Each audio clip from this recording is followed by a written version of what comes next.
Welcome to The Explainer. Today, we're diving into a really simple but, wow, incredibly powerful idea that basically gives us a roadmap for what makes us tick. It's a way to understand everything from our most basic urges to our biggest dreams. No, really, think about it for just a second. Is it your alarm clock, your job, your family, that first cup of coffee?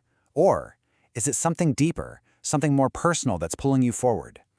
This question has been on people's minds forever. It really gets to the heart of why we do the things we do. And one psychologist came up with a pretty revolutionary way to help us see the answer.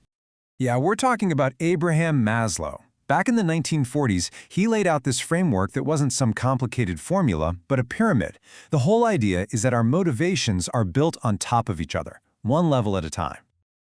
So here's the big idea. Maslow suggested that we are all driven by a series of needs, but, and this is the key part, we can't really focus on the fancy, higher-level stuff until the more basic needs are taken care of. It's kind of like climbing a ladder.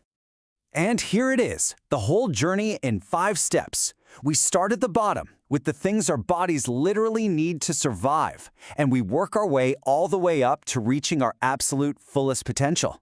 So let's start the climb, right at the foundation. These first 2 levels, they're all about just staying alive and feeling secure in the world. This is the wide, sturdy base of the whole pyramid. I mean, without this foundation, nothing else really matters, does it?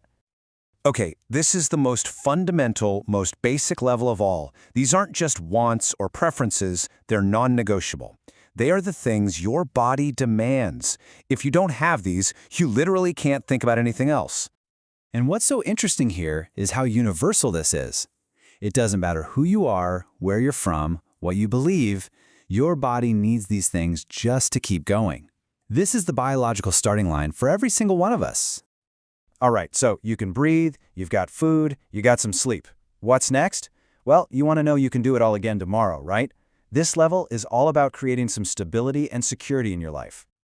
This is all about our deep, deep need for a world that makes sense and feels predictable. It's the reason we want a steady job, a safe place to live, and to know we're healthy. It's about moving past just surviving the moment to actually building a stable future. So, moving up to the middle of the pyramid, once we feel safe, our motivations start to shift. We go from focusing on the physical to the social and the emotional. We start looking out at other people and we start looking inward at ourselves. And this is where things get, well, really human. We are social animals, We're just hardwired for connection. This level is all about finding our people, finding our tribe, and feeling like we're part of something bigger.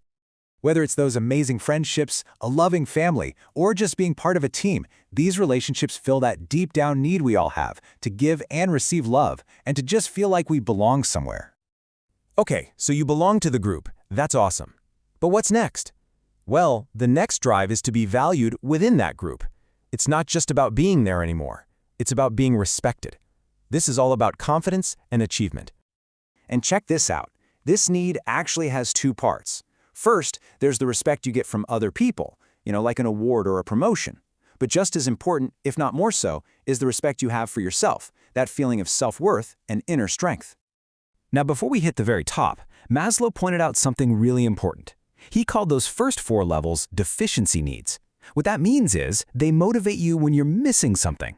But that final level, that's totally different. It's a growth need. It's not about filling a gap. It's about becoming more. And that brings us to the very top, the peak of the mountain, the ultimate goal in Maslow's whole hierarchy. This isn't about what you lack anymore. This is about everything you can become. Self-actualization is all about realizing your own unique potential. And this is so personal. It's different for every single person. For one person, it might be becoming an incredible painter. For someone else, it might be being the best parent they can be, or inventing something new. It's all about living up to what you are capable of. The people who reach this level are constantly driven by personal growth, by creativity, and by this desire to solve problems that are bigger than just themselves. They're really living out their purpose, whatever that purpose might be. So, look, this theory is about 80 years old, and you might be thinking, is this still relevant? And yeah, psychologists have pointed out that it's not always a super rigid, step-by-step climb for everyone. But the core idea, it is still so incredibly useful because it gives us a map for understanding ourselves and everyone around us. And Maslow himself really said it best with this quote. It captures that final, powerful drive perfectly. It's not just something you want to do, it's a deep-seated need to become who you are meant to be. And this, right here, is the real magic of Maslow's pyramid. You can actually use it as a tool. Like if you're feeling stuck or unmotivated, you can ask yourself, hey, is one of my lower-level needs not being met? Or if you're trying to understand why someone is acting a certain way, think about what level they might be on. It's this amazing framework for empathy and for self-awareness. And so that brings us right back to you. When you look at this pyramid, when you think about your own life, what does that peak look like? What does becoming the most that you can be really truly mean for you? That's a great question to think about. Thanks so much for joining us.